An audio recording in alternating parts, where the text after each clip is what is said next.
In these considerations, what this actually is doing for me in reading through this group patron spot, what I find the most energizing is actually the depth of the world.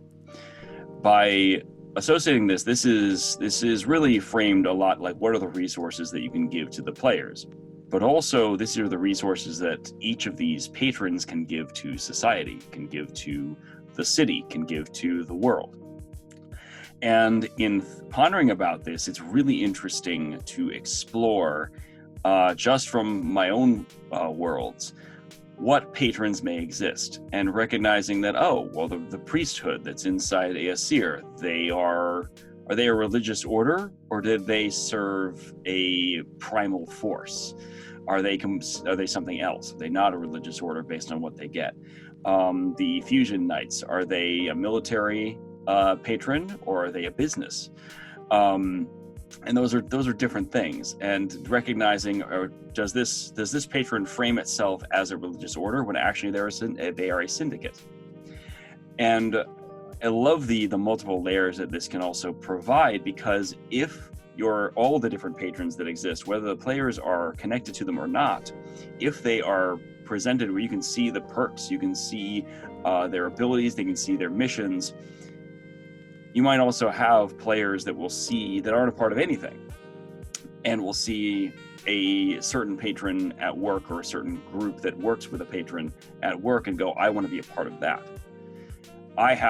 There's a group of the Valkyries of the Evernight in the Shadowfell. They are a military organization. They serve the Evernight, which is military. And the perks that they have are very attractive to the players. Very attractive to a player in particular. And they're going, well, I'm kind of a free agent right now, running around with our group patron, our own patron, but I really want to become that, because they see the benefits of this patron at work. And it lends a lot of power to the world. And it lends even more power to, when we're talking about just a city building, how do these patrons interact with society? Like looking at the noble patron. If you have maybe the perk of being in with a noble patron is you are not affected by their sphere of influence when it comes to those laws. And then you have how patrons interact with each other. And I've got a bunch of noble houses and vampire courts and fae courts, and like those are now patrons. If you can think about them from those mechanical perks, but they can clash with each other, or intermingle with each other, or it's a tense alliance. And how would you have like one group that's a part of the summer court interacting with another group that's a member of the winter court? You have the Seelie and Unseelie, and then you deal with that.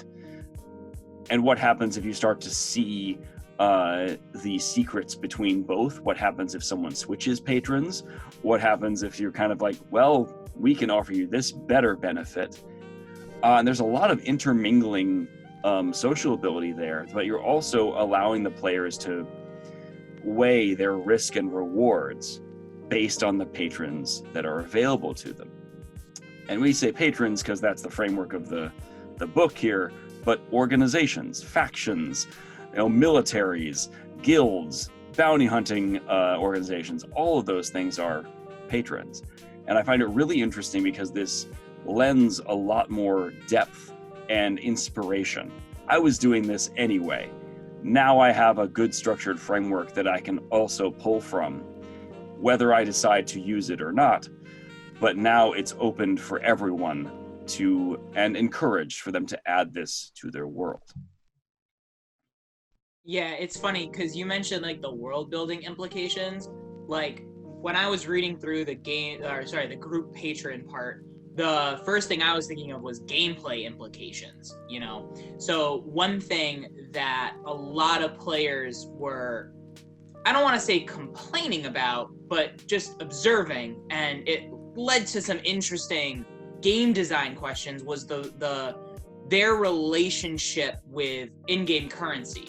Because how much is a gold piece actually worth, you know? So it would be like, you know, in the player's handbook, it makes it sound like a gold piece is like a for my game, I treat it like a $10 bill, you know, which in our world has some weight. It has some currency, you know, but a lot of times by the end of a campaign, you've got like thousands and thousands of gold pieces, and it's like you complete one mission and you almost get over rewarded for it. And rather than start having players pick very finite starting equipment, one of the things the group patron model allowed me to do was just completely ignore the previous structured approach of what gold meant, you know, or what, you know, money meant in this game world, you know. So yes, you guys get paid, but that money is meant to buy things like lodging, you know, if you're traveling, or food. When it comes to like your equipment, your patron gives you any equipment that you want as long as you can carry it. So rather than money being the game balance thing, because it's so easy suddenly for a DM to accidentally overpower the party by giving them too much or too little gold, right? Now it's based off of, there's a separate gameplay element. And it's really, really interesting seeing how different players respond to those gameplay elements. So like for carry weight, suddenly players are like super nervous about their equipment loadout, and they're trying to find ways to shortcut the carry weight thing, when if it was just a gold thing, they'd just be like, we spend the gold, it's fine, you know, just because their relationship with the balancing mechanic was different. So a lot of times the best storytelling and immersive experiences are a direct result of their relationship with the gameplay, you know, which is why a lot of times, like a lot of the house rules I use are intended to simplify our understanding of gameplay, right? So that way it'll free you up to kind of choose and personalize, you know, the flavor of your character or the weapons that they use. But to me, like one of the key things here is to think through those perks, because if you think through those perks, not only from a world building but a gameplay perspective, it's going to help your players be more invested in the world building part, right? So and really I think that this is a brilliant way to hand wave a lot of the unnecessary stuff that can sometimes limit a player's performance, just because, you know, their starting equipment can be kind of limiting. Yeah, and that's pretty interesting, because what we're starting to touch on there is the idea of micromanaging, and I guess there was a word for it. It was like accounting or something like that. Basically, when your characters have to manage their inventory space, manage their, you know, carry weight and stuff like that. And for some people, that kind of stuff can be a lot more immersive, and it can bring them into the world because they're kind of a crunchy. that was about to sound silly. They're a crunchy player. No, they have they enjoy the crunch of numbers and stuff, and they want to figure this kind of stuff out because there's always a way. You know, you just got to look at the numbers. On the other hand, you know, some people don't like that kind of stuff. So what the group patron is actually providing is an opportunity to figure out with your party what kind of crunch they enjoy and what they don't, and to hand wave the stuff that they don't like through the patron. For example, repairing weapons. Sometimes that kind of thing is just like not very fun for people. I personally like it, just to be clear. I enjoy that kind of thing. I play Oblivion. And that can be annoying sometimes, though, because like if somebody, you know, if you're doing that specific rule set that you use, John, where if you critical strike, you have the opportunity to sunder, or, you know, you could just choose to try and sunder, as opposed to doing extra damage or something, the weapon, then, you know, all of a sudden your favorite sword is broken and it doesn't work, and all you have is your fists.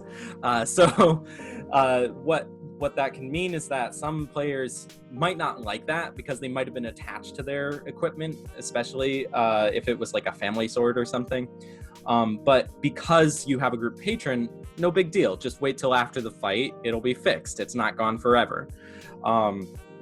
Now, like I said, I enjoy that kind of thing because I like the idea of that kind of like hardcore survival mode where eventually everything's gonna break.